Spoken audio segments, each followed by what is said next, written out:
అందరికీ నమస్కారం.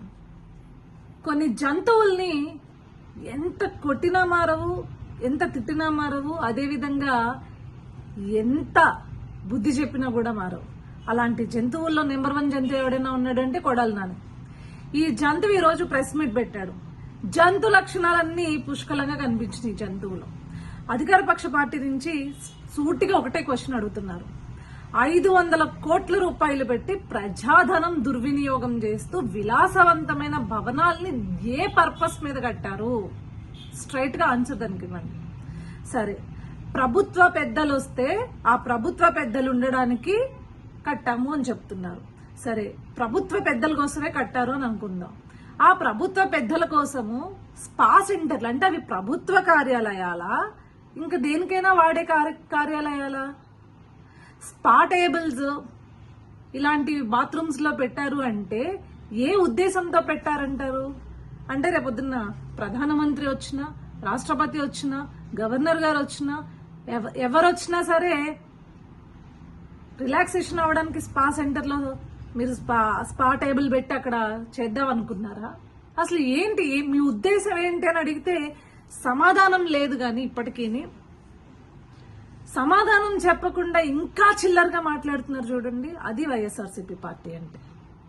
అదేవిధంగా ఫర్నిచర్ గురించి ఏమయ్యా, అసలు నువ్వు ఫర్నిచర్ అనేది సచివాలయం సెటప్ వేసావు, నీ లీడర్స్ ని పిలిపించుకున్నావు. దాన్ని పిలిపించుకున్న తర్వాత గానీ ప్రభుత్వానికి గానీ లేకపోతే ఆంధ్ర రాష్ట్ర ప్రజలకు గానీ నువ్వు ఇప్పటి వరకు కనీసం సచివాలయం ముఖం చూడలేదు, సచివాలయానికి వెళ్ళలేదు, మొత్తం నీ ఇంటి నుంచి పరిపాలించావని తెలియదు. సరే, సచివాలయం సెటప్ ఇంటి దగ్గర ఎందుకు వేసావు?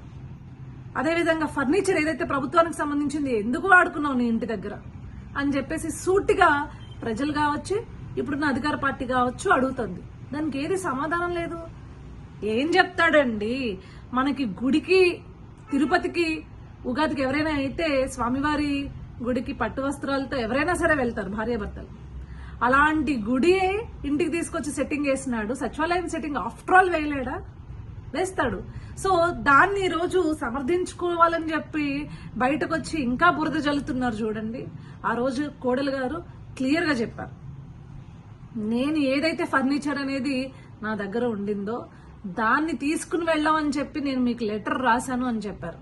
కానీ ఇక్కడ మాత్రం ఏదైతే ప్రజలు, అధికార పార్టీ వాళ్ళు గుర్తుపట్టిన తర్వాత ఇది ప్రభుత్వ ఫర్నిచర్, ఇది ఇక్కడ మీ దగ్గర ఎందుకు ఉంది అంటే తప్పించి మీ సైడ్ నుంచి రియాక్షన్ లేదు. ఇప్పుడు ఎవరండి దొంగలంటారు? ఇలాంటి కొడాలి నాని అనే ఒక విష పురుగుని, చీడ పురుగుని ఇంకా ఓడిస్తే కూడా బుద్ధి రాదు, ఇంకేం చేస్తే బుద్ధి వస్తుంది? ఇలాంటి వాళ్ళని సమాజం నుంచి అత్యంత దూరంగా గెంటేస్తే తప్పించి బుద్ధి రాదు. ఏం మాట్లాడుతున్నావయ్యా? ఓడిపోయినా కూడా నువ్వు ఇంకా నీకు అధికారం ఉందని ఫీల్ అవుతున్నావా? ఏ మదంతో ఇంకా మాట్లాడుతున్నావో అర్థం కావట్లేదు.